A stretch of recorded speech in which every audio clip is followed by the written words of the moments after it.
Festive scene, isn't it?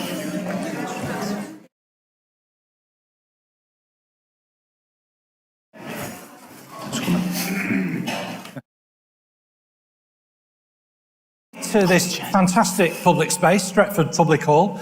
I hope many of you have had the opportunity to come here before on previous occasions, and if you haven't, I hope you have the opportunity to come again. There will be a display downstairs explaining about the community share offer for this wonderful space, and I'd encourage you to look into that. So thank you again to everybody behind Stretford Public Hall. I think it's a great community space and a really good example of Greater Manchester's community spirit. Definitely. So welcome everybody to this Mayor's Question Time.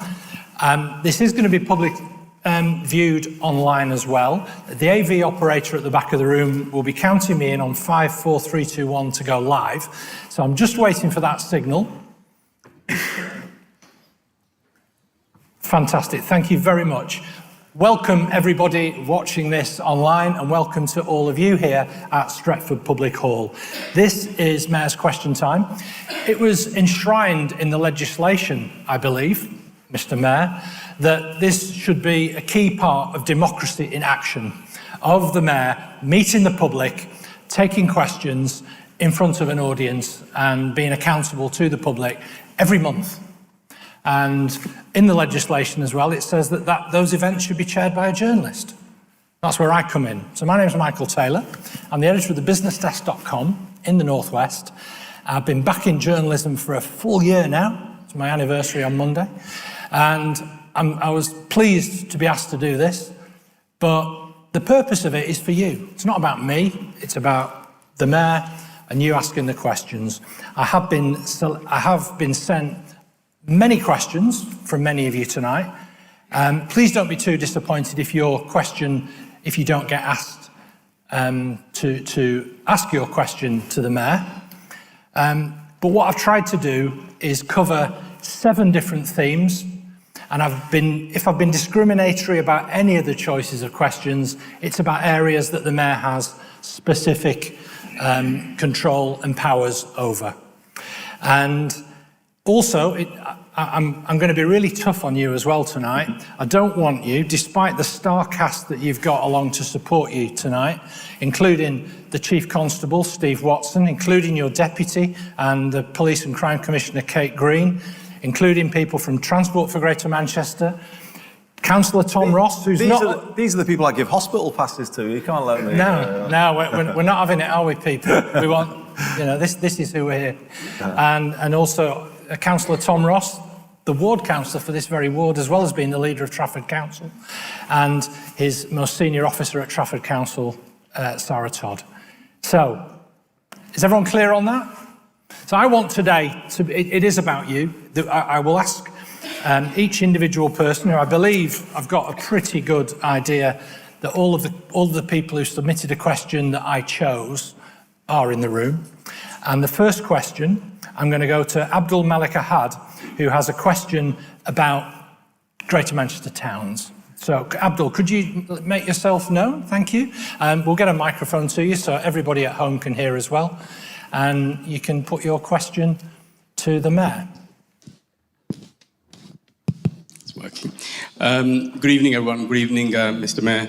My question is, how are you supporting peripheral towns like Oldham to survive and thrive and become destinations where people want to live in and invest in, rather than other parts of Manchester that are well connected with transport and other infrastructure? And I feel that this question is quite pertinent, Mr. Mayor, because in the current climate, there is still palpable deprivation and decline in the town. And this is exacerbated by communities facing the impact of the cost of living crisis. Thank you very much. Thank you. Good question to start. I will just say before I do, isn't it brilliant to see full pack? This hall looks brilliant as well, by the way. Well done, everyone who's behind everything that goes on here. There's a brilliant team here, but to see all of you here this evening is great, so thank you for coming. And a good question to start, as I said. The best first answer I can give you is the B network. So the big change is coming on the 24th of March next year. It's on track. It will be delivered on that day. And that will bring, I am confident in saying, better bus services to Oldham, better connectivity. And ultimately, when it's tram and bus connected together in a single tap in, tap out, you will have one of the best transport systems in the country. Certainly the best transport system in the north of England. So that would be the first thing I would say. But I'm really conscious in the phase that we're going into now. I mean, everyone can see the strength of the city and the city centre. What we're trying to do now is kind of, take some of that and help that to, lift the towns outside. It's not Oldham, appreciate it, but if you look at Stockport, if you go through Stockport, you'll see that they're the first to go, really. They've kind of positioned themselves as, a place that is proud in its own right, but is linked to the city in terms of the employment. And the regeneration of Stockport is quite advanced now. Rochdale has obviously done a lot of regeneration. So specifically on Oldham, I've been to 2 meetings up at Boundary Park with the leader of the council, Aru Shah, with representatives of Oldham Athletic, Mr. Rothwell and others. And we are looking at a regeneration based around sport in that part of Oldham to give the town a lift. And the reason why I'm kind of interested in that is I was behind the Lee Sports Village when I was the MP for Lee. So I've done that before, and I know the power of a regeneration. Towns like Oldham, Lee, sport is at the heart of them, and if sport brings people together. So it's not the case that we're just not looking at Oldham. We are.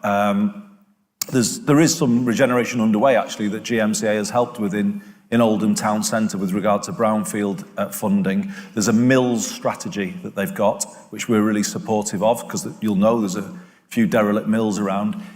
The key is, can we start to get people who kind of are finding it more expensive in the centre to start looking at Oldham? So we're on with it. Finally, I'd just say the single biggest strategic regeneration site is on your border. It's called Atton Valley. It kind of touches on Oldham, Rochdale and into Bury. That is at the site that we have the highest ambitions for with regard to the employment that we're going to bring to that site. The University of Manchester will be a big partner on that site. It will all be about graphene, advanced materials, advanced manufacturing. That site could have gone for logistics and warehousing easily years ago, but we've never done that. We've always preserved it for high value employment. So the thinking is you get high value employment on that site just off the M60, and then your mills strategy comes into play then, because younger people moving to work there want that type of living. So there is logic. We have thought it through. It's not the finished product yet, but I think you're going to see change coming to Oldham, but it's going to start on the 24th of March next year. Okay, Andy, can I ask a supplementary question on the Atton Valley point? I mean, I'm a business and financial journalist, and I do genuinely struggle to understand what Atton Valley is. Maybe you could explain how that's, what sort of jobs it's going to bring, and also you were in Japan last week representing Greater Manchester, and with Greg Clark, who is a government minister as well. Yep. How does that message go overseas and bring in investment? And what sort of jobs could that bring as a result? Yeah, we're getting huge interest in Atton Valley. So to give you one idea that may well develop there, graphene will go into mass production at some point. It's getting closer, actually. These new materials don't just immediately get discovered and then they go straight into applications. It takes time for them to come through. But that is the place where, when we have a sort of mass market product, that's where we're looking. We've penciled in a gigafactory for Atton Valley, and we're just looking now at who might be a player around the world who wants to use that. So some of the kind of green technology linked to graphene and advanced materials is complicated, but that is the kind of mix that we're looking for there. It will be a cluster like Media City. So it won't be necessarily like a massive big employer like a Nissan or something like that. What it will be is a campus that has got The University of Manchester are on there. Something called AMPI, which is a national institute, will be on there. And then you'll have a mixture of organisations, big and small, like Media City. It's the kind of it's the materials version of Media City. Materials City doesn't sound great, does it? Really? Does Atom Valley? Anyway, but never mind. Atom Valley is better. Atom Valley's better. But no, we've got real confidence about it. And honestly, when we were abroad last week, when we mention it, people are right. Okay, there is this big site. You know, people are interested for sure. Great, thank you very much. I'm going to move on now, unless anybody's got any burning questions, particularly related to regeneration of towns in GM. Abdul, did you want to come back on one point very, very, very quickly? Thank you, Diane. Thank you very much, Mr. Mayor. I think the latter part of my question was around deprivation and communities affected by the cost of living. So I suppose my follow-up question, if I may, is around how do we ensure, the opportunities, whether it's employment, education, transport, how do we ensure that's extended to disadvantaged and, if I can use, people that are suffering poverty in the current climate? Thank you. Yeah, it does go back to the first point I raised about the B network. So the decision, I was the first person in the country to propose a £2 cap on bus fares. That idea began here. And we are really committed to build out from that to lower the cost of public transport. And so you'll see that we've got various new ticketing offers coming through. The all-day any bus ticket, £5. We've started to offer people integrated bus and tram.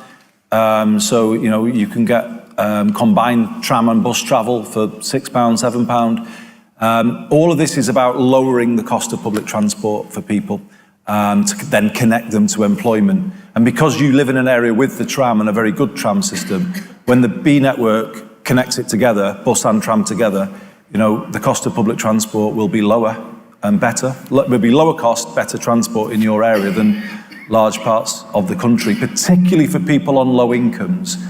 I've asked TFGM, got Alex from TFGM in the audience here tonight.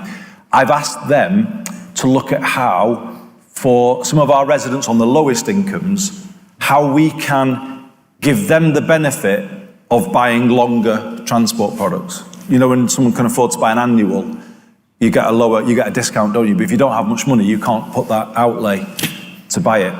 So we've got a bit of work going on with the credit unions, where we're thinking, well, could the credit union buy the annual and then pass on the discount to somebody who pays a weekly charge to repay that loan? Do you see my point?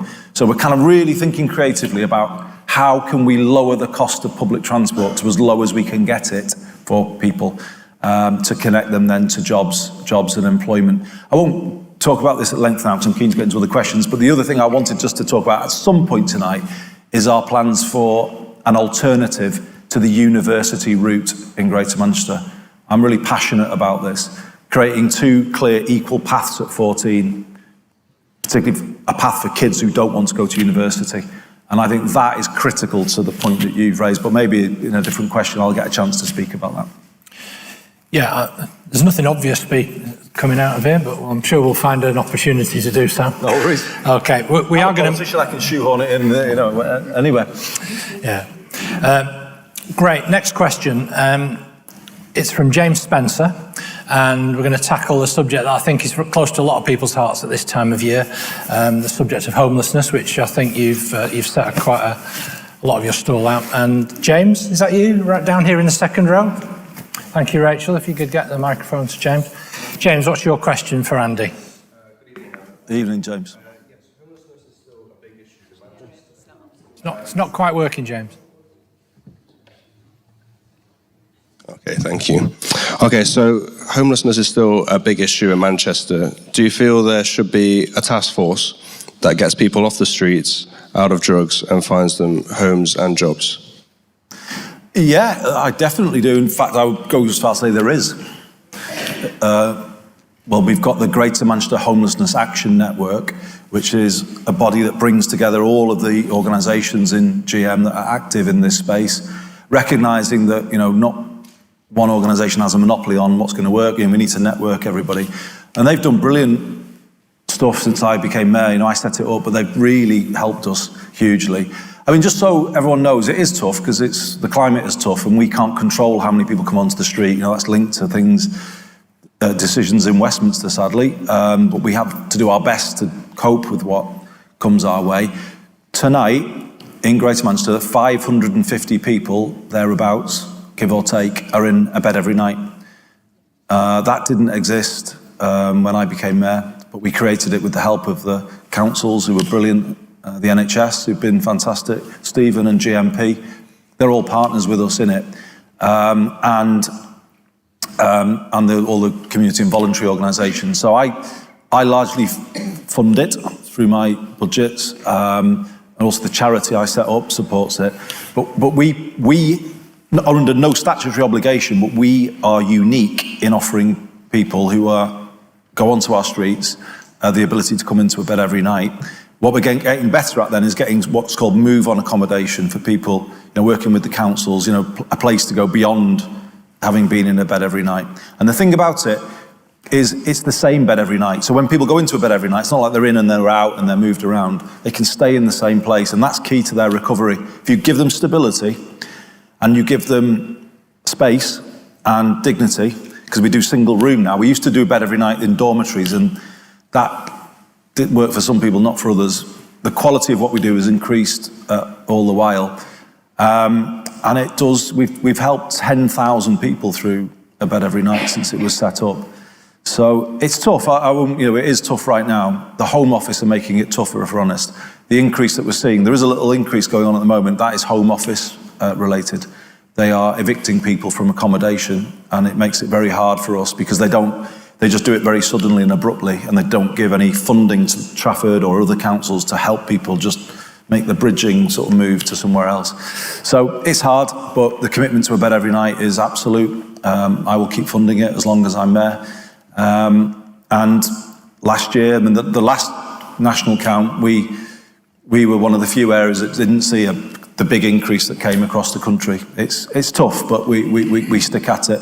What we're doing works. I can absolutely look you in the eye and say the system we've developed works. Bed every night, move on accommodation, and then we have something called housing first. You know, the whole thing is you've got to give people time to recover, breathing space to recover. In the end, homelessness is a health issue more than it's a bricks and mortar issue, actually. You know, space to recover is what people need, and that's what we provide for the things that I've mentioned.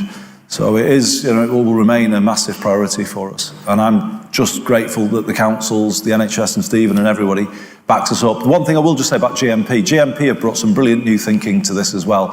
When I came in as mayor, we were just a bit, I don't know, it was a bit all over the place, if I'm honest. And there was kind of reports of people being given tickets, fixed penalty notices, and, you know, moved on, tents being taken off and all that. GMP set up a service called Street Engagement Hub. And it was all about, you can't just do, you know, beg and all the rest of it. You have to, we want to help you, you know. So rather than enforcement, we're going down a really strong support route. And the Street Engagement Hub that GMP brought to the table has really helped us as well. So that's the approach that we take. It does work, but you just got to stick at it. Okay.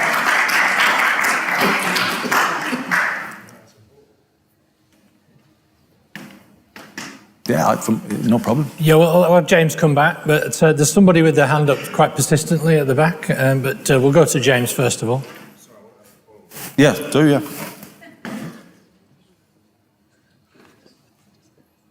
Okay, just wanted to ask a follow-up question there. Say, for example, in the situation where they didn't want to come off the street and they wanted to stay there, do you think you maybe have the powers to make it mandatory that you could help them come off the street? Do you have that power?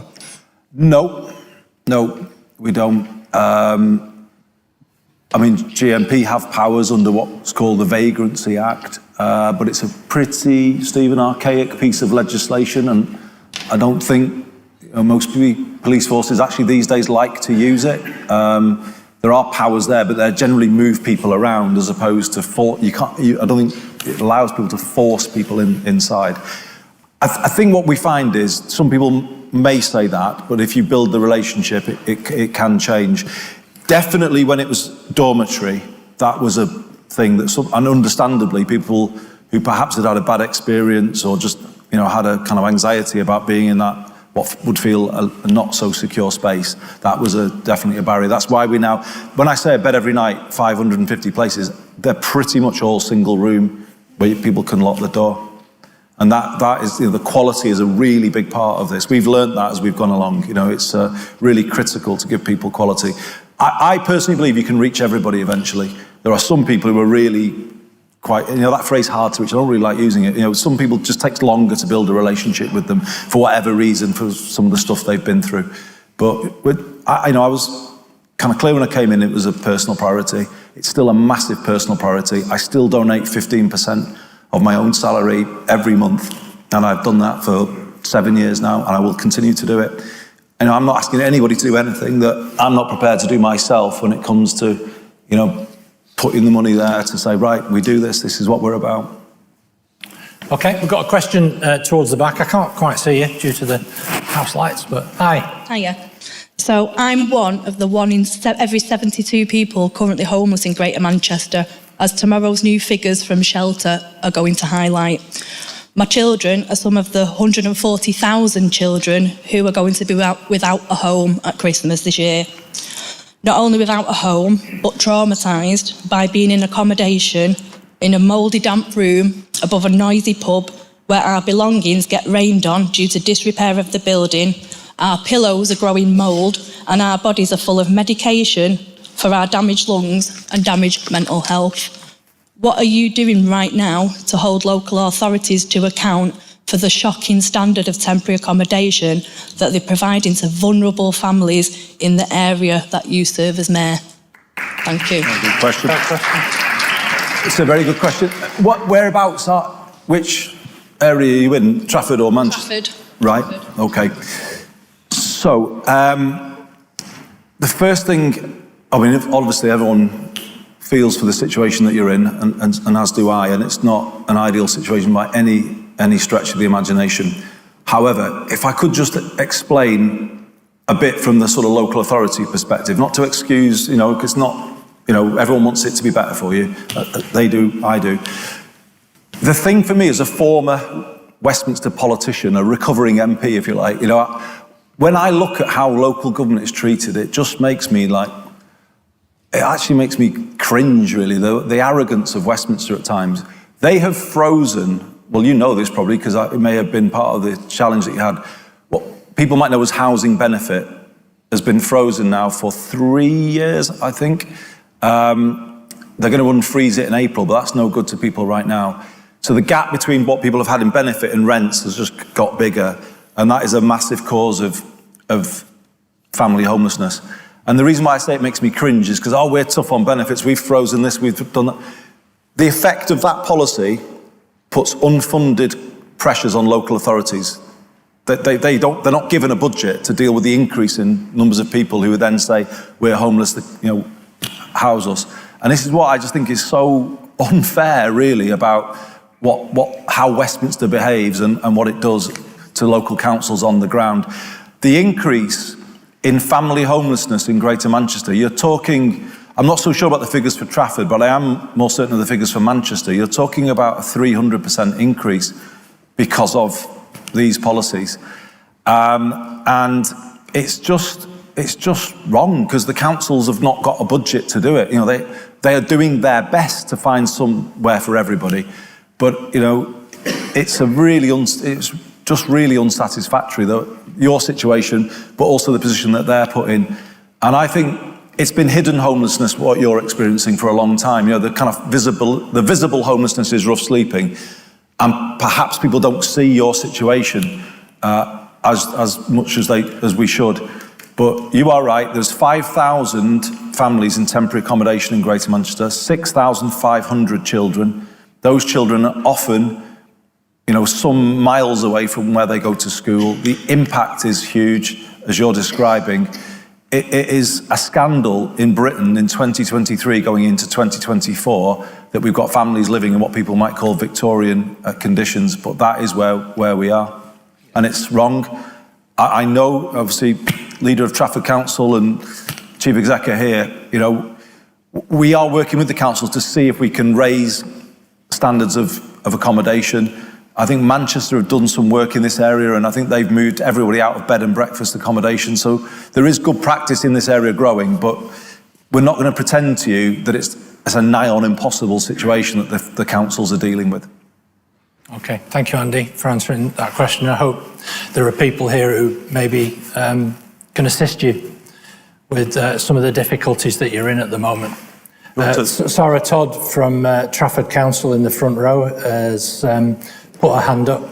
Maybe we could put you together afterwards as well. Thank you. That was what I was going to suggest, yeah. If the lady could stay behind, and I will take her details and we'll be in touch. Thank you. Thanks, Sarah. That's good. I've got another question down here on the third row.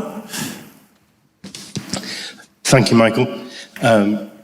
And I'm delighted by those two questions. And some of what I was going to say has already been answered, but we have... Introduce yourself, Father. So, I'm Father Jeb Murphy. I work at the parish over the road, St Anne's. I also work with Caritas. We work across the diocese, much of Greater Manchester. We have food banks. We've got Cornerstone down the road. We've got Centre in Colliest, Red Door in Bury. Those food banks shouldn't be needed in our country. It is a travesty that they needs to be there. We've got around 250,000 children who live below the poverty line in Greater Manchester. That's a scandal. We have parents who have to decide on a daily basis whether to put on the heating or feed their children or feed themselves, let alone decide whether to get them a Christmas present.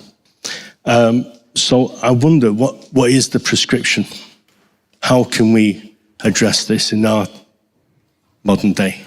Thank you, Father. It follows on from the other questions very well, doesn't it? It does. And you expressed it clearly, Father, and we all share your anxiety about it. I mean, I remember when the first food banks appeared in Lee in sort of 2011, 2012, and I thought, oh God, this is difficult, but this is, maybe it'll be 2 years, 3 years, and then life will have kind of come through this, and I look at that 10, 12, 13 years on, and what I now see is a voluntary welfare state that is actually growing and becoming more sophisticated in Greater Manchester, and God bless everybody who's involved in it. Amazing, because it's the kind of place we are, isn't it? And it's not food banks anymore, it's warm banks, it's data banks for people who've not got digital, it's pantries, you name it, clothes, everything. And the question I've got in my mind is, it's great that people do it, but how sustainable is it? People are kind of, you can't rely that people can carry on doing it, can you? Because it's been such a kind of massive give that people have made over the last decade. We've got to do something different, and that something different, from my point of view, is around good employment for everybody. I can't get my head around how people can be in work and still have to go to a food bank. That's the new thing, I think, because employment is so insecure and weak, that they can't make it work. I just think we've got to just get more demanding, really, about what is a proper living wage, and also what are living hours, i.e. you can't employ people where you are just, giving them a variable hours and never letting them sort of have a settled sort of a job. Work's got to pay, hasn't it? Work should pay. People should be able to feed their kids if they are in a job that covers most of the week. And it's a modern phenomenon that that's not the case. And this may not please everyone in the audience, but I mentioned that thing about my salary before. I personally believe that we've got a culture of poverty pay and a culture of excessive pay in this country. I do. I believe that. And I think it has got to be the case that we can bring those two closer together. Nobody, in my view, should be in a position tonight, which they will be in your borough, but across Greater Manchester, where they are worrying themselves to sleep about whether they can get any Christmas presents for the kids. If they are in work, they should not be living with that type of anxiety. They should be paid enough to have a peace of mind and a kind of an ability to have some sort of decent life. But society has changed, hasn't it? And it's not, in my view, changed for the better. If everybody has a good, secure home, a good, secure job, the work of all of us gets easier. Stephen's work gets easier as Greater Manchester Police because people are set up to be secure and strong and therefore succeed and do positive things. If you take that support system from people, so many multiple bad things come from that. I'll finish on this point. The pandemic should have been the change moment. Some people sat in their gardens, other people were out at work, and the people who sat in their gardens were the ones who were probably inflicting poverty pay on the ones who were out at work. That's how divided we've become, isn't it? And it really came over to me at that time. And what also came over was how many people here in Greater Manchester, around the country, don't have access to sick pay. It's about 2 million people do not have access to sick pay. Now, how can it make any sense, even if you don't buy the sort of, let's call it the left of centre argument about just people having good pay at work, how can it make sense for your business to have somebody who can't go home when they're ill because they won't be paid and then stays at work sort of with whatever they've got, and how does that make sense? How do you have a stronger society on that basis? You don't. And that's why what you're describing cannot continue. It's not right. In the old days in this country, people would have had solid work, a good home, and those are the foundations on which they built their life. And those foundations have gone, and they need to be brought back. I can't, give you a simple or quick answer to your question, but to me, it starts with security. Security of work, security of home, and then things go from there. Great, thank you very much, Andy. I'm going to move on to the next questions we've had. If any of you think I'm just checking the football scores by looking at this elegant iPad they've provided me with tonight. They're not playing, are they? No, they're not. No, Andy, they're not. I was actually looking at the Slack channel where some questions have been submitted online as well. If you are watching online and you want to ask a question of the Mayor, it's #AskAndyGM. Anyway, we've got about an hour to go, so we've barely started, Andy, so we've got lots more questions, but thank you again for the direct way in which you've answered the questions so far. I'm going to move on now to take a question from Freddie Greenmantle, and it's a question about age-friendly Greater Manchester. Down here in the front row, Freddie. Hi, Andy. Hiya. What plans are you putting in place to ensure that Manchester retains and demonstrates the truth of its title, Age-Friendly Manchester? And what measures will you put in place for older Mancunians to have better access to their city? Thank you. That's a very good question. So the first answer, I would say, is the work we've done. We've got a brilliant age-friendly team in the Greater Manchester Combined Authority. I don't know if you've met them, but yeah, and we're really proud of you. And our Older People's Network, I knew that obviously.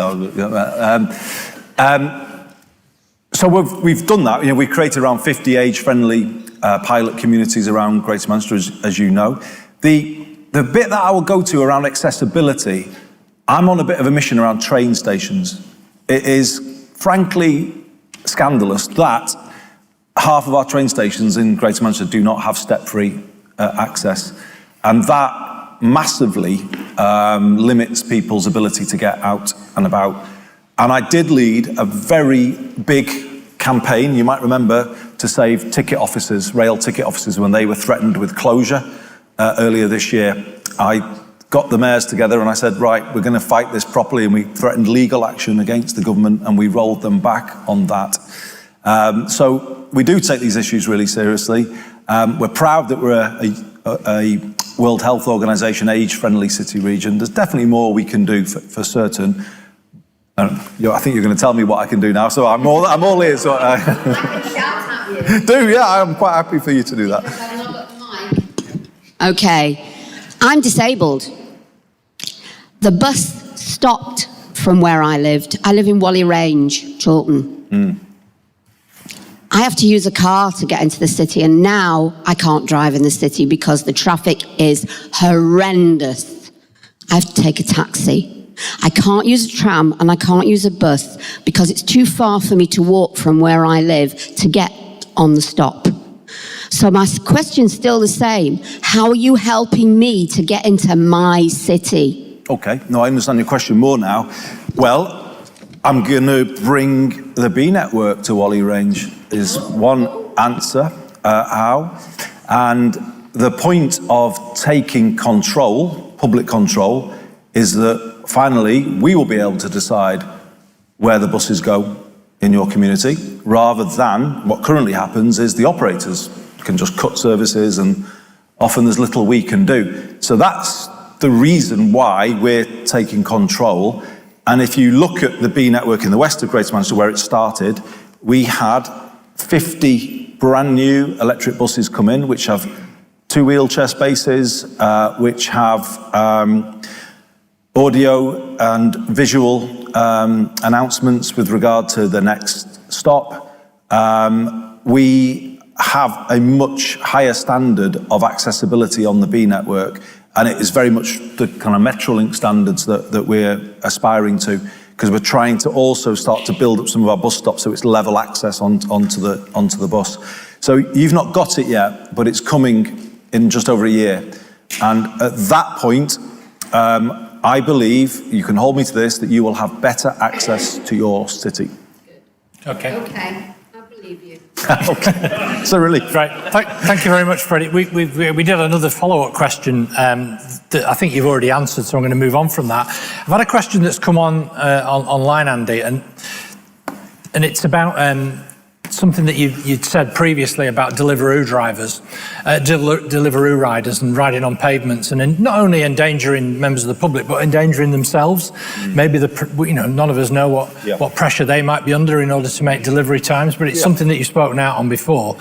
And then slightly linked to it, I was wondering if you could clarify what was behind your concerns over the number of taxis registered in Wolverhampton, which was an issue that you've raised before, which is also slightly linked both to public safety, I believe, and also to the provision of public transport in the city region. Yeah, absolutely. So on the first part, I picked up a lot of concerns from people about delivery riders,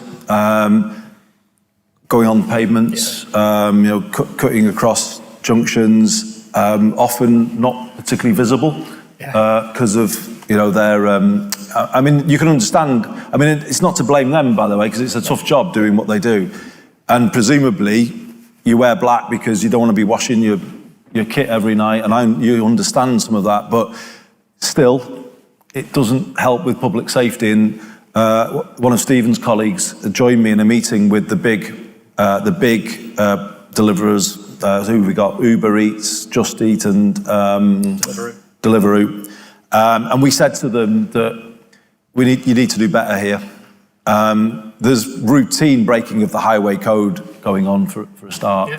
There's a worry that some of the bikes sometimes have been sort of added speed to them, so they're going, speed of small motorbikes, aren't they? And so I say it's not, and we were saying it's not to, have a go at the people who are doing it, but the companies are the ones, aren't they? They're the ones making the money. They should be providing lights to them. They should be providing kit to say, look, wear this reflective or this, to make them safer as well. I just think it's often the case with these internet-based companies. They kind of come in, they disrupt everything, they suit themselves for a few years, don't they? And then, they're hard to persuade to do the right thing. But we got an agreement in the meeting that they would work with us towards a sort of charter, a Greater Manchester charter, with regard to the standards that are expected. And what Stephen's colleagues said as well, if you don't sign up, we will start to enforce, against you, and we'll do it against the company, if you like, as much as we can. So that was on that one. Just on the Wolverhampton issue. I mean, this is a real frustration for us. I was just talking about taking control of the buses.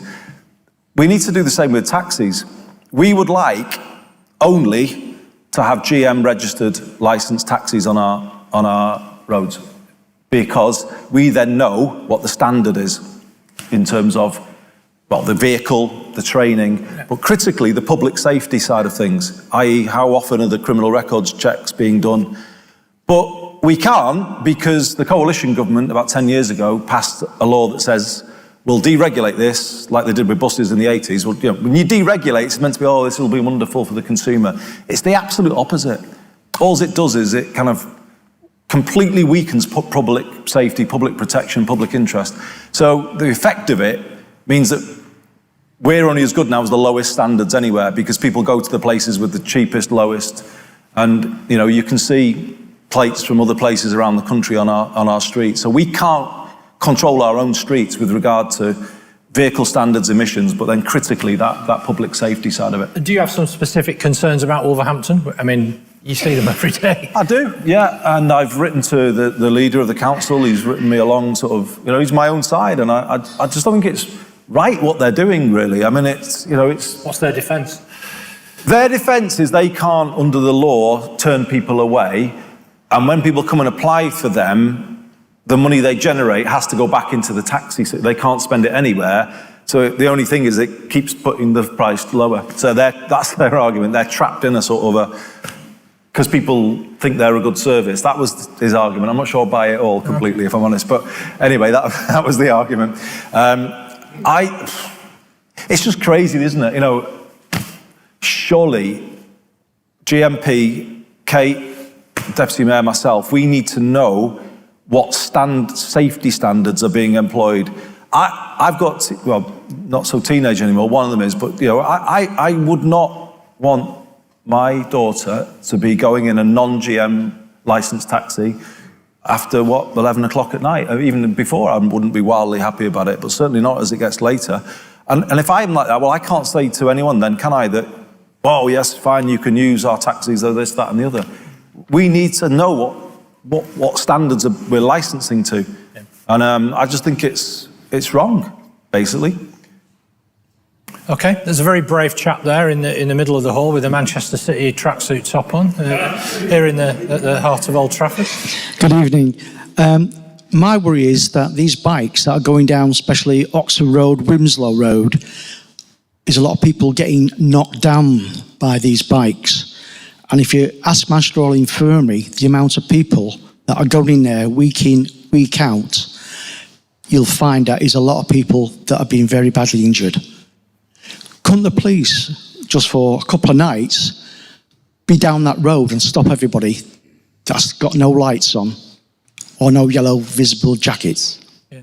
Is this something specific to Deliveroo drivers, or do you think it could be, or is cycling behaviour more generally? Well, it is a lot to do with the delivery drivers, but also people that are just going up and down the road. So they are hitting people, and in fact, it was one of my family that got hit 3 weeks ago, and he ended up in hospital because his driver turned around and said he'd never seen him. Yeah. Well, here's a pushback, yeah. Here's my first hospital pass of the night to the chief constable. It's a very nifty. No, I would just to say, before Stephen does answer, if that's okay. GMP, well, they're much improved, as His Majesty's Inspectorate confirmed a couple of weeks ago, but particularly transport policing is unrecognisable from what you were all used to and what we had a few years ago. In fact, they've had one of their Avro days today, very visible on the transport system. So what you're saying, I don't think, is going against the grain of where GMP is at the moment. And particularly in the areas you describe, I think there is a public safety risk, hence us holding the meeting that we did. So, Stephen, I don't know whether you want to add anything.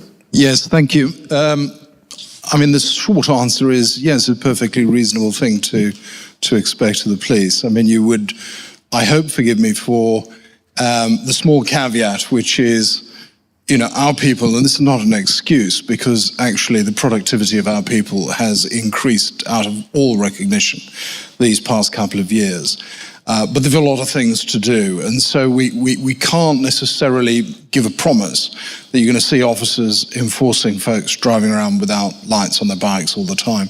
However, I think you make a really fair point, and candidly, a lot of the riding around with your face covered on pavements is a manifestation of antisocial behaviour, And very often the people who do that not because they're taking a shortcut, but because they just don't give a damn about everybody else. And actually, that's exactly the type of person that I expect my officers to interdict.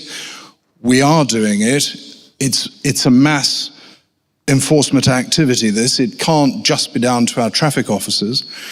But what I can also tell you is that we have, over the last 12 months, doubled the size of our traffic department because it had been allowed to wither on the vine. And as a result, it's not just people on pedal cycles and motorcycles, but it's just motorists in general. And there were occasions, I think, where some of our roads in and around the city start to look like a racetrack, and people going through red lights, putting people in danger, throwing the KFC wrappers out the window of the cars, all that sort of stuff. That's where our people come in, and our enforcement in routine traffic matters has shot up. I can tell you that we're seizing over 500 uninsured vehicles a week now. And that is part and parcel of our overall commitment to do more in this space.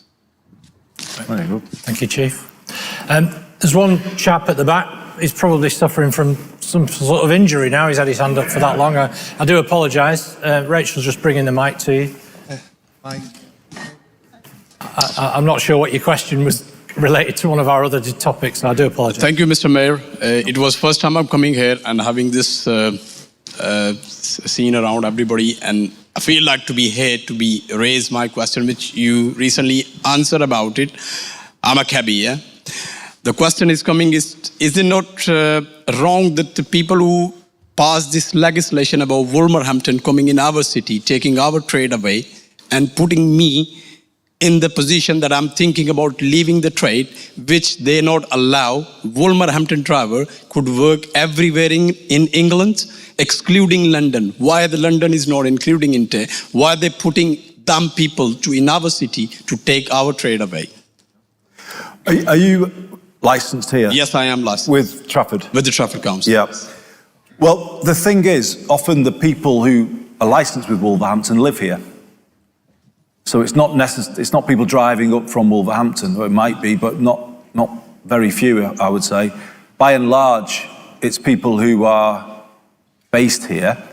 I mean, obviously they are trying, I guess, because of times being quite tight, to save some money. But the point is, licensing is about public safety standards, isn't it? And how often are Wolverhampton coming here and stopping and checking? And they do actually occasionally, but how can they possibly regulate? See, you may have seen some of the things we said about clean air yesterday, and if you want to get onto that topic at some point, can say more about it. But we're saying to the government now, you must close this loophole, because the Wolverhamptons of this world, and it is Sefton as well, and there's others, you'll know them, there's a few of them. If they're not if we can't be sure what emission standard they're doing either, that's a problem to us. If they don't know about the criminal records checks, that's a problem to us. So this can't carry on, and it's unfair to you. It's unfair to you, it's unfair to our trade here that are trying to do the right thing and license with a local council.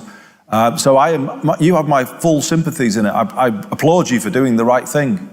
But this deregulation madness, to me, they did it with the buses. Let the buses go where they like, charge what they like. Look at the chaos that gave us for decades. It's the same with this. Deregulation weakens the public interest and public protection. And the sooner we end this, the better. So we've said to the government, as part of this clean air announcement we've made, you must end this practice, because it's undermining us on every level. Okay, thank you, Andy. If I may, I'm going to slightly skip the questions in the order that I was going to ask them, because I think it segues quite nicely into the issue about clean air. We did have a question that had been submitted, but the person isn't here to ask it, so I'll ask a slightly different one. Could you please give us an update on what's happening with the clean air zone in Greater Manchester, and are you fully committed now to there being a no charging zone? Yeah. Now, I've heard you say that in the last week or so, but how can you do that when it's when it's actually government legislation that's requiring you to do this? It seems like you're boxed in. I can't see how you can actually square that. Well, the issue is compliance. Can you achieve legal compliance with air quality standards? And what we have now proven is that we can do it via an investment-led approach rather than a charging-led approach. And you might say, well, why? Why can you all of a sudden do that now when there was a different sort of proposal around a couple of years ago? The problem was we had a legal direction, or I say we, the councils had a legal direction based around compliance by 2024. And that was the problem. They were in a straitjacket from the government that meant they had to do the most draconian thing immediately to even have a chance of hitting that date.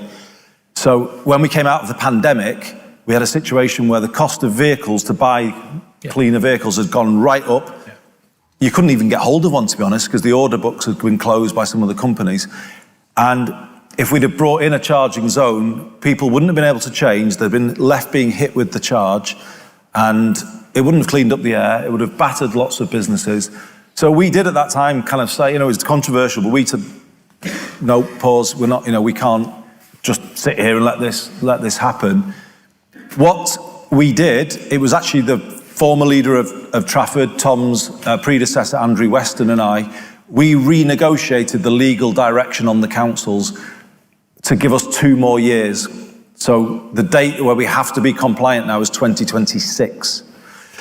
And what was the logic of that? The logic of that was we could then have the impact of the B network fully taken into account in terms of cleaning up the air, because the timetable for introducing it was kind of in that window. And buses are the biggest cause of nitrogen dioxide air pollution in Greater Manchester by a long way, actually. So because the B network is coming in, the buses are changing rapidly now, and they are starting to take away what are called our points of exceedance. So we're kind of seeing those points sort of drop away now. And what we're doing is going to accelerate the introduction of electric buses in Greater Manchester. On the current plan, 50% of our buses will be electric by 2027. And I'm going to push TfGM now to see if we can get a fully electric bus fleet by 2030. That would give us the country's first zero carbon public transport system at street level, so the buses and the trams together. And that is what has allowed us to do it. So the issue is getting compliance. And just one final point, Mike, on this really important point. People kind of said to me today, oh, it's the soft option, you're taking the easy option. Well, first thing I'd say to that is it wasn't easy actually to regulate the buses. They fought me all the way to the High Court. We were the first to do it. It wasn't an easy decision. It was a tough decision to go down that path first, but we did it and we got the right to do it. And we're the only place in the country that's done that. Because we control the buses now and because we dictate what's on our roads, we know the impact we can achieve on air quality because we're in control of that. Yeah. If we hadn't regulated the buses, as other areas haven't done, because we're the only ones to have done it, we wouldn't have been able to be sure what was on our roads, and hence the charging zone would be trying to kind of batter people to do it, but it wouldn't guarantee that they would do it because they could still have just paid the charge and have the old bus. Yeah? Whereas this route is actually a more predictable route to getting to clean air. So I'm actually proud of what the 10 leaders, Tom and others have done in terms of sticking out on this with me. We've all gone back to the government and said, look, we're not going to get to net zero, are we? I don't think, if you're just going to kind of alienate people to it. If you're going to kind of say, oh, we're going to tax you there, we're going to charge you there, we're going to ban you there. I don't think the public gets behind net zero if that's the kind of general approach, doing it on the cheap and making the public pay for the change. I think you get there if you say, no, we're going to give you an incentive to make a change in your life, to leave your car at home because you're getting better, lower cost public transport. That's the way to net zero, in my view. Give people positive reasons to make a change in their life. And personally, I would strongly argue that Greater Manchester has got to the right place on this. And I think if you've got the hearts and minds with you, you go more quickly down that journey. Okay, so what's going to happen then to all the signs that you see around the motorway, that you're entering a charging zone, all the infrastructure that was invested in that presumably cost quite a lot of money? Well, is that going to be dismantled now as a result of this? That's the government's call. So they paid for all of that, and it's their call as to whether it stays or what. We were never the final decision maker, and this is the thing that frustrated me.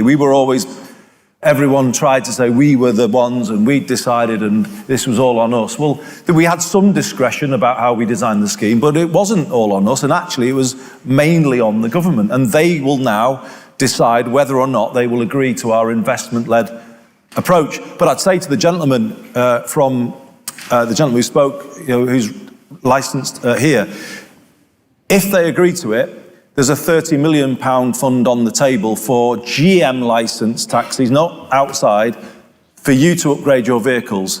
So that is, a positive thing for our own taxi trade to do that.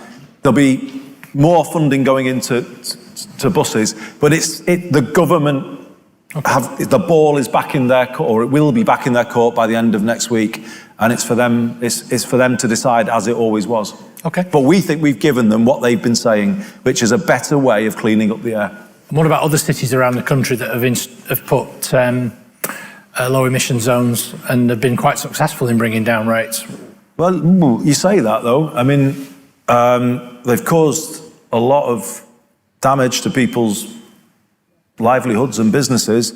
Bradford have had to do one, Newcastle have done one, Birmingham, Bristol, there's quite a lot of places have got them now, and people will say, or do say to us, well, why are you different? Why have you argued against it? Well, I've got a good answer to that. I'm the only one who's put buses back under public control. They didn't, I did. And as I said, it was a tough thing to do. But because we did it, we have got the ability to decarbonise buses, clean up the air, and they haven't done that. So for them, that is unfortunate. They've had to be stuck with that.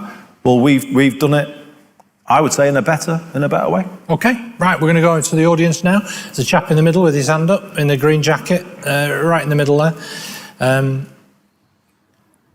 You put your hand up when Andy was talking about the clean air zones. Yeah, mine's a question about the finances of the transport work you do. Who is the Section 151 officer or equivalent legally responsible individual who ensures the Mayor's lawful financial rigour? Give you a direct answer. Steve Warrener. Okay. Oh, that's a very specific question, sir. Okay. Oh, you did? Oh, I was wondering where that was going, to be honest with you. Yeah. Is it true that the traffic management scheme is still under review as per your notice boards? And if so, why are you spending capital funds installing all the yellow surveillance posts and equipment, thereby preempting the stated review? Well, that had gone in before it went under review, because the scheme, as I said before, was based on a 2024 compliance date. So that infrastructure went in before it was under review, because the government were pushing us towards a 2024 compliance. So the scheme had to go live in 2022. That was why that went in. But we were the ones who went back to the government and said, we're not prepared to work on that basis anymore. And at that point, it went under review and it got paused. So that's why the infrastructure was in. And they paid for it, so we didn't pay for it. So Steve Warrener would tell you that if you write to him. This is government funded. And when it comes to the cameras, I'm going to be honest about this. There won't be a charging zone from a clean air point of view as long as I'm mayor. So it's not like we'll keep them because we might. No, I'm really direct with you about that. That will not happen. Someone else might do it as mayor, but not me. The reason why I want to keep the cameras is because I want Greater Manchester Police to have access to those cameras for law enforcement purposes. In fact, they already have been accessing those cameras, but currently they're not the data controller of the information that those cameras capture. So GMP have to apply to TFGM if they're doing an investigation as to whether or not they can access images captured by those cameras. They are doing that, and they have been used to solve, or certainly bring charges and prosecute people in murder cases, rape cases, serious violence. There's quite actually a kind of body now of criminal cases that have been, the cameras have contributed to. What they can't do, because they're not the data controller, is use them in real time. So let's say there's a missing person in Greater Manchester. What they can't do is go live and find out if they can trace a vehicle, or if there's a crime happening in real time. They can't go straight in and try and access information. So people may have different views, and I accept that people may have different views. But from my point of view as Police and Crime Commissioner, working with Kate, the Deputy Mayor, who does that role for me day to day, I am absolutely not going to sit here tonight and say, oh yeah, we'll take the cameras down. No, I'm asking for them to stay and become co-managed by TFGM and Greater Manchester Police, because the law enforcement benefit of them is clear. And pre those cameras going in, Greater Manchester had the weakest ANPR infrastructure in the country of any comparable big city, and the cameras have actually corrected that and given us the best. So I'm just giving you a direct and honest answer about the situation. The reason they went in was because the scheme was going live, but we put it under review, and hence the signs got changed at that point. Okay, thank you, Andy. We've got a few hands going up, maybe related to this topic. We'll start, Rachel, with the guy in there. Thank you. I fully support the idea of the B network. In fact, I was one of the people that campaigned to get you a positive consultation result a few years ago. I'm also a car driver, a cyclist and a pedestrian. But I do think that we've got a big problem with private motor traffic, and that simply putting incentives in place, better buses, cycleways, isn't going to be enough to reduce the projected growth in private cars. Not just the number of cars on the road, but the number of cars per household, and the size and mass of cars. As a cyclist, I've cycled in cities all my adult life. I've never felt that it is so dangerous as it is now because of the sheer volume of traffic. So my question is, what can you do to, in addition to incentivizing people to use other means, what can you do to disincentivize the use of private cars? Yeah. No, it's a fair question. The answer to it is lower the cost of public transport. Okay. There's more than I can say, but it's certainly the first answer. And I think that's my first responsibility, to try and help everybody in Greater Manchester, not leap straight to banning people, as I said, but to help everybody and give a public transport offer that will benefit people day to day in terms of the money that they can save. That's the first thing. The second thing is allocate road space, which is controversial, to bus lanes, bus gates, and segregated cycle ways. Now, I think Trafford Council are doing a lot in this space at the moment. I think they should be applauded for it. We were talking about delivery drivers before being on pavements. Well, if people are going to be using electric bikes and e-scooters, you're going to have to give segregated space for that that's protected from pedestrians. So you're going to have, people get uptight about this, but you're going to have segregated space for that form of mobility. So there's no point in denying that. They're just going to use them. And if you don't put that space in, they'll be on the pavements and causing those issues that we've just discussed with the Chief Constable. So I think credit to Tom and Trafford Council for being prepared to put in that provision. So those are two things, and those are uncontroversial. If you're tempting me, though, towards charging people, I'm going to say no to that. Because public transport here does not get the subsidy that London gets. The lady rightly asked me from Whalley Range before about, when's my bus coming back and we've not got a route. Well, it's a fair question, but we don't get the subsidy that London gets. So we can't create that fully comprehensive public transport system that they've built over the years. So some people in Greater Manchester, I'm afraid, are stuck in their vehicles if they're going very late to work, coming home in the very early hours from work. I just think that isn't what we should do. I just don't think we should punish people in that way. That is my view. We'll move on. We've got some more questions. We've got quite a few hands going up, and I imagine they started going up when we were asking questions about transport and cycling and infrastructure. Just a quick one, and I'll answer it quick. But go on, answer a quick one then, Andy. Yeah, there are ways of disincentivising which aren't about charging people. I think you touched on it by the question of road space. One way would be to reduce the road space devoted to parking. And that's what they're doing in Paris very successfully, done in Barcelona. There are things like the workplace parking levy that they use in Nottingham. So it's not about congestion charge as such, and I recognise that that's probably a political no-no in Greater Manchester, but there are other ways of disincentivising that you could be doing. I'm not averse to the workplace parking levy idea, not for everybody, and I said not for people on low incomes, but sometimes there are people driving right into the city centre and they get a parking space under the office because they're the boss or whatever, and they're doing all right, thanks. So, should they pay a charge for using a free car park under their office? Well, there's a case for that, is all I would say. But generally, I'm not going down the path of just punishing people who are trying to do their work. I do think we need to get this right. The thing I think we're underplaying in Greater Manchester is park and ride. I think we need to have, once the B network is fully in place, a simpler system where people can come in on the fringes, just inside the M60 or whatever, park up, and then get a good B network offer. That's what I think we underplay it. We don't signpost people to park and ride, and we should do. Okay, got a few hands going up. Can we get some microphones? Diane, in the third row here, thank you.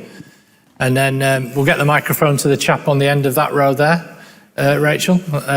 But you first. Hi. Yeah, can I just say I applaud the B network. I'm old enough to remember when it was all council run. But I'd just like to say I also am pleased that you're saying you're not going to penalise car drivers, because there's an assumption that everybody who drives is rich. You've got to remember there's people who use the vehicles to take disabled young people, children, adults to education, and also people who are in minimum wage jobs who have to go from job home to another job, that if they were having to get public transport, it would make a 7-hour day even longer.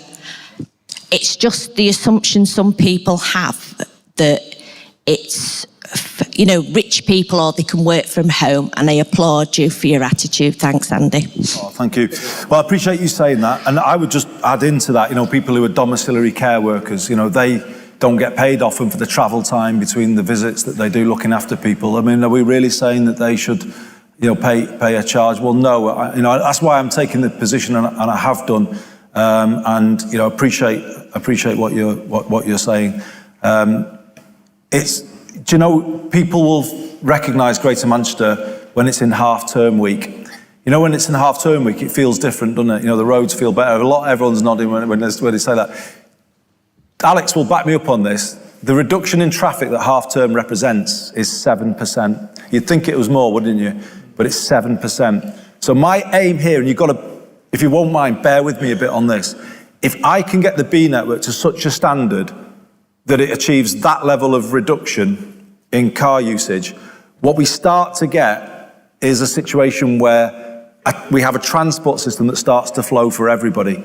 That is the goal here that we're trying to bring about, and we can't do it straight away, but we're working towards that now, and you can maybe see it and feel it taking shape at the moment. That is what the B network is going to be about, and it should benefit, be honest with you, it should benefit drivers as well. It should get enough people to leave the car at home to then make the roads feel better for car drivers. Can I ask you a quick question, Andy? Yes, indeed. How do you travel around?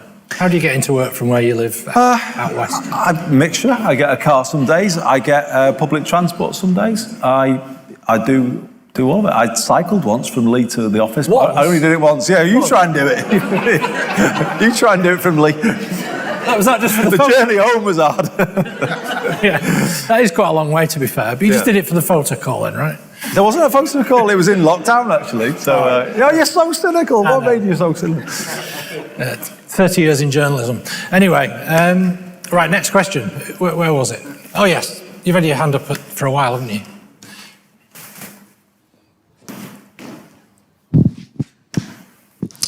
Good evening, Mr. Mayor. I suppose, first of all, I'd like to say thanks. We've got these now. I'm a college student. We have hour passes. Yeah. Very handy. They've helped us out quite a lot. Are you using it a lot? Yes, use it every day to get to college and back. So, obviously, brilliant for us. Saves That a lot costs of money. me every time you do that, but I'm still glad that you're doing it. I brought it in for that reason, so great. Well done. I'd just like to ask quickly, are there any plans sort of in the immediate or far future to add tram and train to these in the same way that pensioners can add that to their bus passes for £10 a year? I would like to do it. I'm proud of what I've done on homelessness. I was saying to the gentleman on the second row, but honestly, that little bit of plastic, I am dead proud of that because, it didn't exist. And I said when I first got elected, I would bring in that free bus pass. Why? Because I believe young people should be our priority for investment in the city region. And the R-Pass is our statement of, as GM, of belief in you and your generation and the thing we're going to do to help you get on. And I would love, honestly, to take it further. But the gentleman was just challenging me before about the finances of transport. We are bringing a big change and we've got to make it all add up. At this point in time, I just can't go around promising more free stuff, if I'm honest. And also, if you live in Bolton, Wigan or Stockport, you'd say, well, hang on a minute, everyone in places with the tram are getting another big benefit and those people don't really get a benefit from that who live in those areas. However, I think there is something where we could give a sort of R-Pass rate on the tram or something that we could do. So, I'm really, really glad you're using it. I hear amazing stories about young people who, have kind of gone to, Loretto or somewhere who wouldn't have been able to go, or Zavarian, or do you go there by any chance? Yeah. I feel like I knew that, but no. It was a plant, wasn't it? It wasn't. Yeah, he sounds like a plant, but I can assure you he's not a plant. But that's the point of it. The point of it was, at your age, no barriers. No young person in our city region should be saying, I can't do that because I can't afford it. Really, I am massively passionate about that. And it's linked to the fact that my first job when I left university here was as an unpaid reporter on the Middleton Guardian, and I had to give it up because I couldn't afford the bus fares. And it comes back to that, if I'm honest with you. I hate the idea that anyone can't get on and be what they could be just because at your age, the money wouldn't let you do it. Okay, there's a guy had his hand up for such a long time. Oh, sorry. Sorry. Yeah, hi. Andy, you said before that you do drive your car. So do you drive your car around Trafford at all? Because if I was you, I wouldn't at the moment. I would have serious doubts about driving in Trafford because whoever has decided to plan and organise all the roadworks at all the same time has completely ruined this area without a shadow of a doubt. It's completely unmanageable at the moment. Also, the other thing is, I work around, I'm in construction, I drive through Stretford Park quite a lot, and there's absolutely huge, gigantic potholes in Stretford Park, which is obviously meant to be the largest industrial estate in Europe, the centre of Manchester commerce, or, industry, and so directly outside Screwfix, there's these huge potholes, and you've got all these wagons which are going on the other side of the road, averting the giant potholes. The irony of it is that in the actual other corner of the industrial estate is J. Hopkins, the largest road resurfacing company in the Northwest. They drive over it every day and nobody has repaired those roads.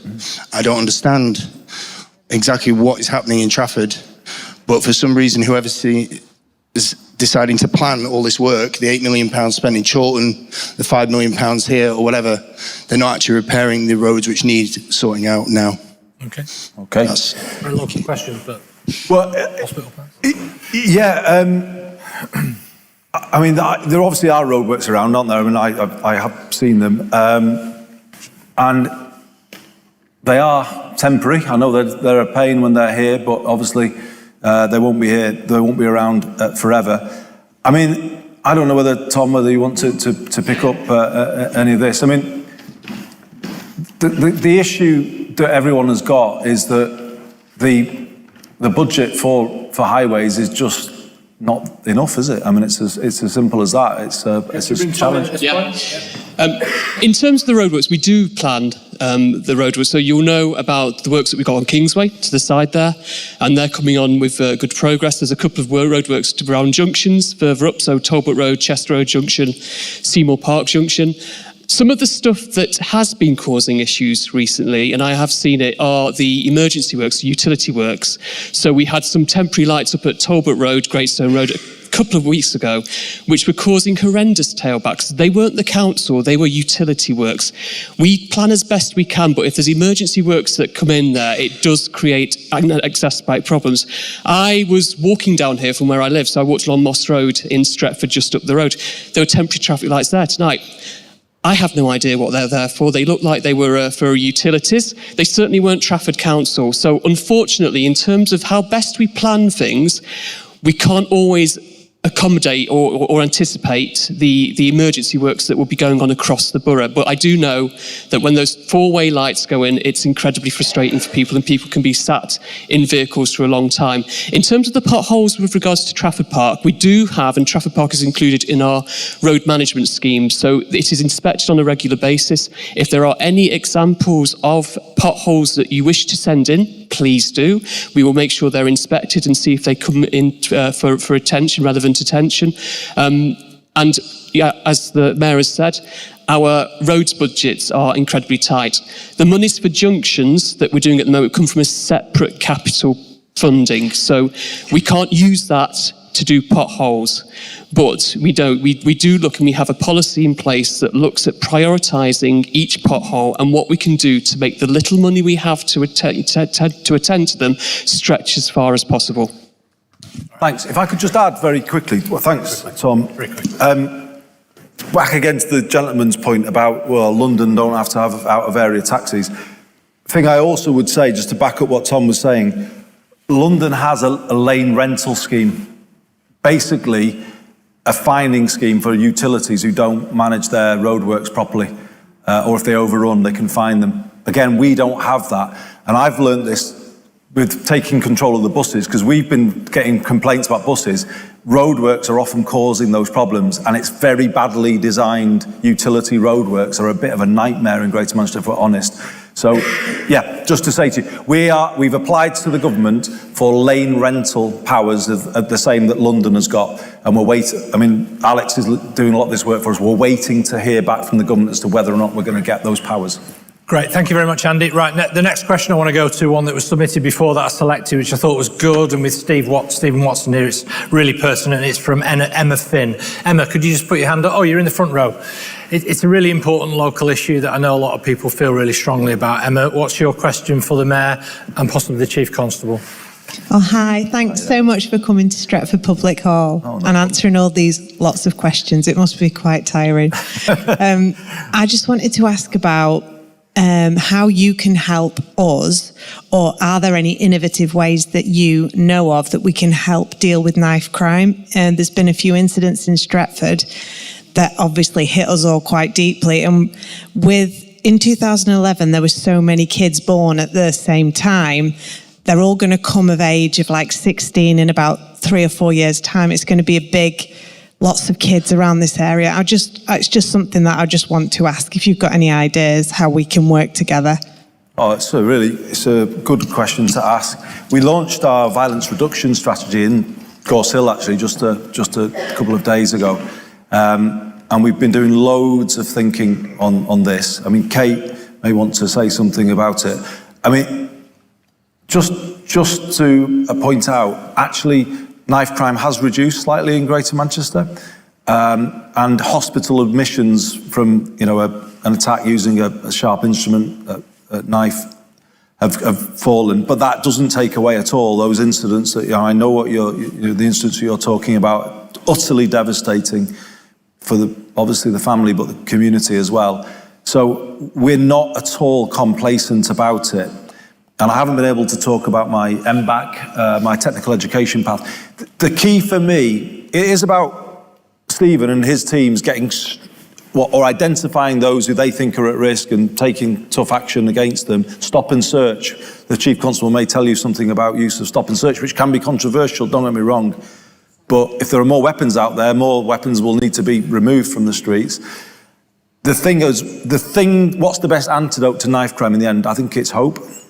Is what it is. So therefore, giving more young people a path that is a positive path in life, that in the end is the best antidote. I think lastly, I would say, people kind of then get this kind of thing about young people that they're aggressive and they're all kind of, my feeling is the majority of knives carried in Greater Manchester are out of fear rather than aggression, because of the way young people have to live now, where they see images and they get kind of anxious about something happens at school and they're worried about the next day.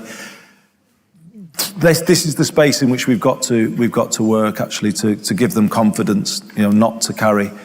Because we all, even if you're doing it for that reason, you're still at much more risk if you've got that weapon on you. Okay. So we're working hard on it, but I don't know whether Kate and Stephen want to add anything.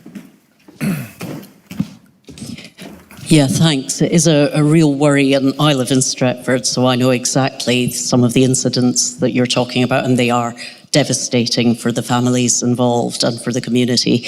And as Andy says, we published our updated violence reduction strategy earlier this week. There are 2 tracks to that strategy. There's what police, law enforcement, the justice system can do. But Stephen would be the first to say, policing can't answer this problem on its own, and it's why a very large part of the strategy is about the preventative work, the giving young people hope, giving them facilities. We're investing a lot of money in youth work, in sports opportunities, arts and drama for young people, and it's also why we're putting as much money for as long as possible into community organisations and community groups to design and develop and deliver local solutions. And I've seen some really fabulous projects around Greater Manchester, working with mums and aunties, working with young people to make radio programmes talking to other young people about knife crime and how they feel about it. We have learned that the way in which you really start to address knife crime is to put that power back into the hands of communities to design and deliver the solutions that are right for their own areas. The only other thing I would really want to add to what Andy said about why young people carry knives, the vast majority of young people in Greater Manchester don't carry knives, don't carry weapons, aren't involved in violence. It's devastating if you or your family are one of the victims. But the vast majority of our young people don't want to have anything to do with violence, and they're not carrying knives. Where they are, we use the police and the enforcement powers we've got to address that, but prevention is much better, and that's why the bulk of the investment that we make is into services and facilities for young people. Thank you, Kate. There's a young lad with a red sweatshirt on just back there with his hand up as this question was being answered. Sorry to profile you as a token young person to answer this one. Good evening, Mr. Mayor. You make reference to hope, and recently we've seen the cancellation of HS2. Now, I'm growing up, I'm 16, and I want to look at professional careers. I'm being advised to go down to London, leave the city I love, and go to London because there's more opportunity there. What are you going to do to bring business to me and bring the opportunity to me up north in Manchester? Yeah. That's not what I thought you were going to say.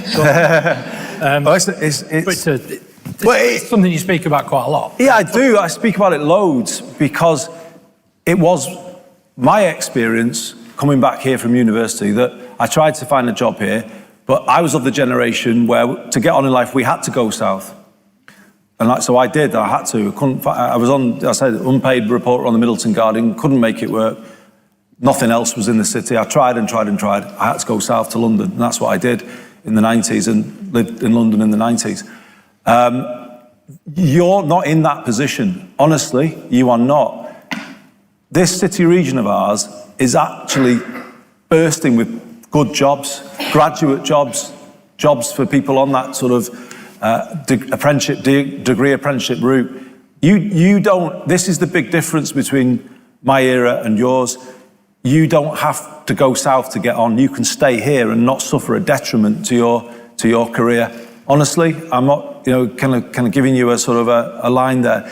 I've brought in a major but working with the City Council, Manchester, Bev Craig, the leader, we've brought in a big US company called Vanguard, have just come in, they're a cooperative, they've got a massive space, just taken it in the city centre.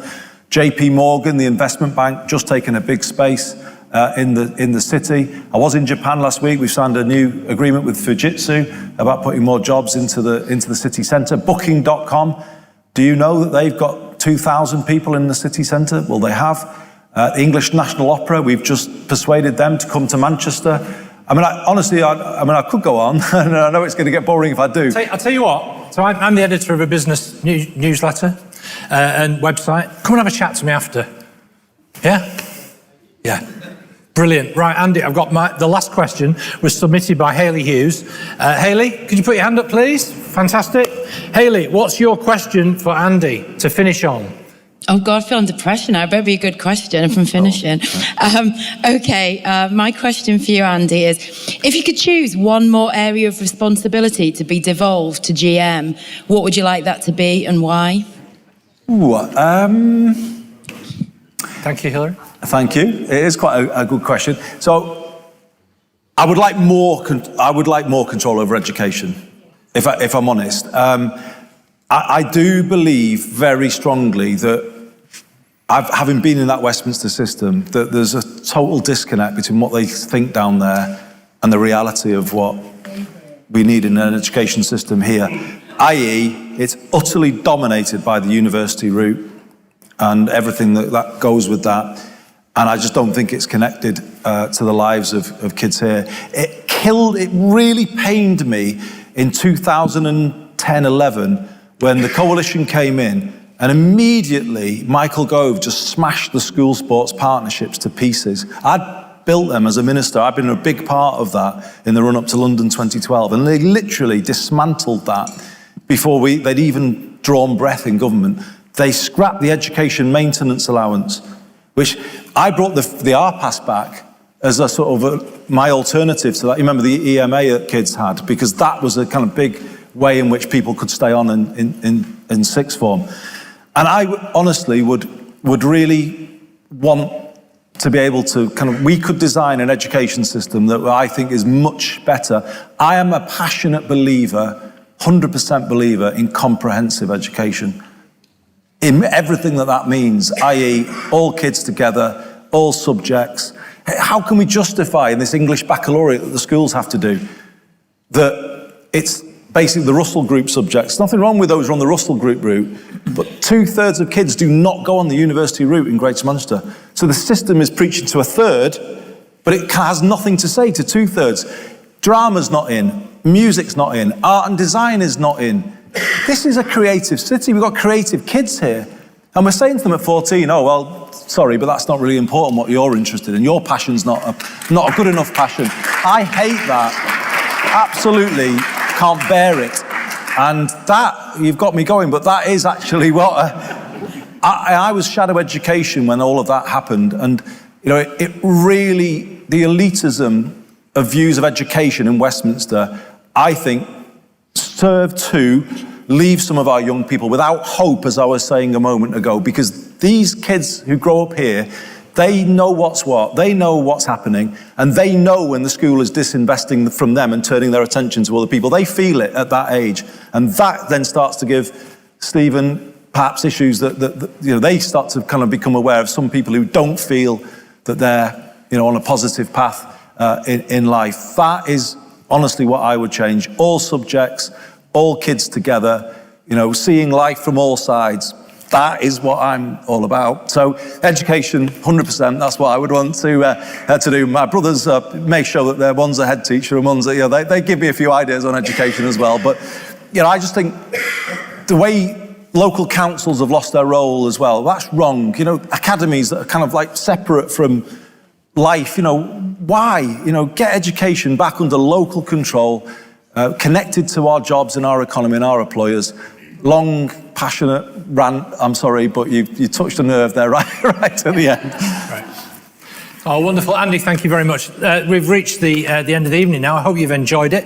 I think Andy has asked a huge range of questions. I hope that you felt that I've kept him on his toes and he's answered the questions and you've had the opportunity to come back to it. It's been a great session, though, no? It's been a great session. Thanks for your questions, everyone. Really good conversation. They've been exceptionally good questions, and there were lots more that we could have gone to.